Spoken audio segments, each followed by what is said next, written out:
इस कहानी के एपिसोड 1 में आपने देखा था कि किस तरह से पीहू प्यारी चिड़िया से जिद करती है अपनी नानी माँ से मिलने का। प्यारी चिड़िया का पति जंगल में चूड़ियों का व्यापारी था और बहुत अच्छे पैसे कमा लिया करता था।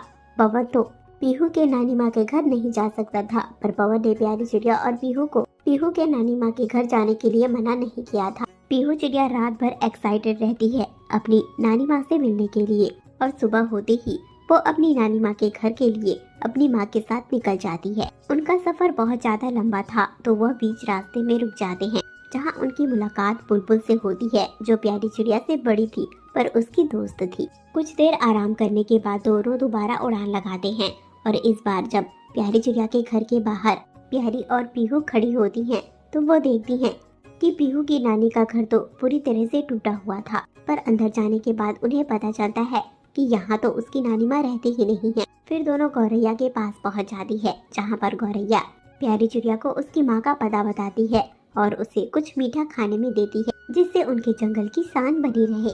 गौरैया का धन्यवाद करके पीहू और प्यारी चिड़िया दोनों ही प्यारी चिड़िया के माँ के घर के पास पहुँच जाते हैं। घर देखकर दोनों हैरान रह जाते हैं। दोनों को अचरज था और खुशी भी। प्यारी चिड़िया को जैसे ही दरवाजे पर दस्तक लगाने के बाद उसकी माँ की आवाज़ सुनाई देती है, दोनों खुश हो जाते हैं क्योंकि प्यारी चिड़िया अपनी माँ की आवाज़ पहचान जाती है और अपनी बेटी से कहती है कि ये घर उसकी नानों का ही है।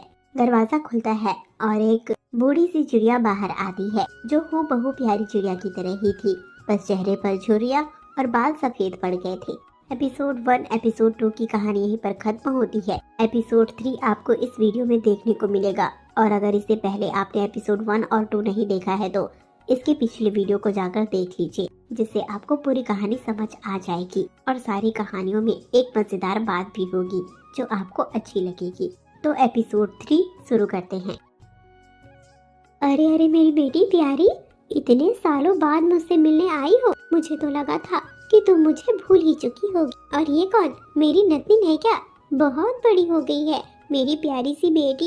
इस तरह से कहने के बाद गौरी चिड़िया अपनी बेटी प्यारी और अपनी नतनिन पीहू दोनों को गले से लगा लेती है। वह बहुत खुश होती है कि इतने सालों बाद ही सही, पर प्यारी चिड़िया और उसकी बेटी उससे मिलने आई थी। दोनों को वो घर के अंदर लेकर जाती हैं और जो कुछ भी उनके घर पर मीठे में रखा हुआ था, सारा कुछ निकाल कर पीहू और प्यारी चिड़िया को खाने को देती हैं। दोनों पहले तो खाना खत्म करते हैं, जिसके बाद प्यारी चिड़िया, माँ आपने ये घर कब बना लिया और कैसे बना लिया? मैं आपके पिछले वाले घर में गई थी, वो तो मुझे गौरैया ने आपका पता बता दिया और यहाँ आ पहुँची, नहीं तो मुझे तो वापस जाना पड़ता। और उस घर को आपने क्यों छोड़ा, उसकी मरम्मत क्यों नहीं की? अरे अरे बेटी, आते ही इतने सारे सवाल। मैं कैसी हूँ ये सब तो तुमने पूछा नहीं और उस घर का पूछ रही हो। पहले मुझे अपनी नतनी और अपनी बेटी प्यारी से मिल तो लेने दो, फिर मैं तुम्हें सारी कहानी बताऊंगी। अरे माँ, मुझे माफ कर दो, एक्साइटमेंट में तो मैं ये भूल ही चुकी थी कि आप अपनी अकेली जिंदगी ना जाने कैसे काट रही होंगी। आप बताओ, आप कैसी हो? आप ठीक हो ना? आपको किसी चीज की कोई कमी तो नहीं होती? आपको अकेलापन तो नहीं लगता? अरे नहीं नहीं प्यारी बेटी, कोई अकेलापन नहीं, मैं बिल्कुल ठीक हूँ। तू बता, तू कैसी है? और दामाद जी कैसे हैं?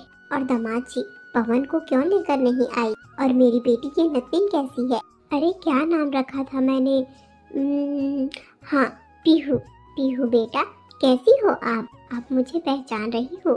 नानी माँ, मैं आपको पहचानती तो नहीं हूँ, पर हाँ, आपके बारे में मम्मा ने जैसा बताया था आप बिल्कुल वैसी ही हो। मैंने ही मम्मा से जिद की और मम्मा को यहाँ पर लेकर आई। मैं तो चाहती थी कि पापा भी आए, पर पापा अपना काम छोड़कर नहीं आ सकते थे, इसलिए मैं सिर्फ मम्मा को लेकर आई हूँ। अरे अरे मेरी पीहू बेटा, ये तो आपने बहुत अच्छा किया। आप बहुत ज्यादा थक गए होगे, आप दोनों आराम कर लो, बाकी की बातें हम कल करेंगे। अरे नहीं नहीं माँ, शाम का वक्त ही हुआ है, रात होने वाली होगी, रात को आराम कर लेंगे। आप तो मुझे बता दो कि आपने वो घर क्यों छोड़ा है और आपने ये नया घर कैसे बना लिया? अरे प्यारी बेटी, क्या ही बताऊं, तुम्हारी शादी तो हो गई और तुम अपनी जिंदगी में खुश हो गई थी। मैं तुम्हें बार बार अपनी परेशानियां बताकर परेशान नहीं करना चाहती थी। तुम्हारे पिताजी तो गुजर गए। तुम्हारी बेटी के हो जाने के बाद मैं समझ गई थी कि तुम भी अपनी दिनचर्या में अब बिजी हो जाओगी। मुझे अपने लिए खुद ही कुछ करना था। पैसे की बड़ी परेशानी हो जाती थी, शरीर कमजोर होता जा रहा था, कोई काम नहीं कर पा रही थी। तो फिर मैंने पास ही के जंगल में खेती करना शुरू कर दिया था। कुछ दिन तो मेहनत की और खेती से बहुत अच्छे पैसे मुझे मिलने लगे, क्योंकि उसमें बहुत अच्छी फसल हुई थी। जब भी मैं खेती करती, फसल बहुत अच्छी होती। ये कहानी है गौरी चिड़िया की। गौरी चिड़िया के पति के चले जाने के बाद गौरी बहुत अकेली हो गई थी। पैसे की बहुत परेशानी हो रही थी। आसपास के पक्षियों से मदद मांगती भी तो कितने दिनों तक मांगती। यही सोचकर गौरी एक खेत देखती है, जहाँ पर वह खेती करना शुरू कर देती है। दिन गुजरता गया और उस खेत में अच्छी पैदावार होती गई। गौरी ने उन सब्जियों को जंगल में बेचा, जिससे उसे अच्छे पैसे मिल जाया करते थे। पैसे इतने ज्यादा हो गए थे कि गौरी जमा कर रही थी। गौरी कहीं न कहीं जानती थी कि उसकी बेटी तो आने से रही, इसीलिए उसने एक घर बना लिया और अपना पुराना घर। मैं अपने इस पुराने घर की मरम्मत करूंगी और इस घर को किराए पर दे दूंगी। जो भी किराए का पैसा आएगा, उससे मेरा गुजर बसर अच्छी तरह से चलेगा। जंगल में कोई न कोई पक्षी आए दिन आते ही रहते हैं।